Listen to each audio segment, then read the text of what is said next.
Hi friends, this is Shailu official.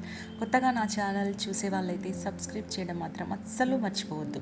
ఏంటంటే నేను ఈరోజు మా ఇంట్లో జరిగిన గణపతి పూజ గురించి చెప్పాలి అనుకుంటున్నాను. నేనైతే మట్టి వినాయకుడిని ఆ, ఆ, పెట్టానండి పూజకి. ఇదైతే మా పిల్లలకి స్కూల్లో ఇచ్చారు.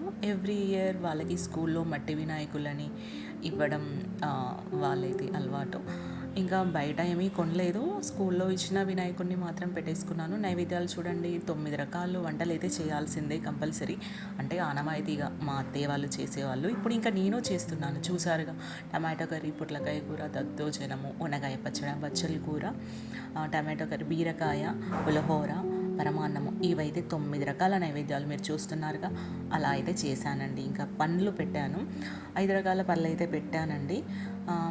పూజ కంప్లీట్ అయ్యింది. కథ చదివాను, వినాయక అష్టోత్తరాలు కూడా చదివాను.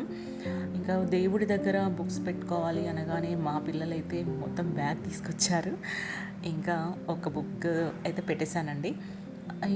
దేవుడి ముందు పూజ గదిలో నాది డెకరేషన్ ఎలా ఉంటుందో మీకు ఆల్రెడీ చూశారు, తెలుసు కదా.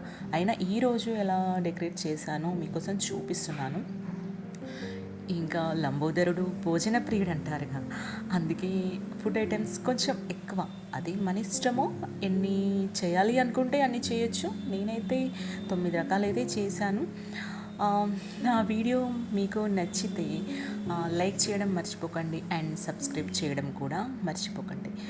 మీకు, మీ ఫ్యామిలీ మెంబర్స్కి అందరికీ వినాయక చవితి శుభాకాంక్షలు.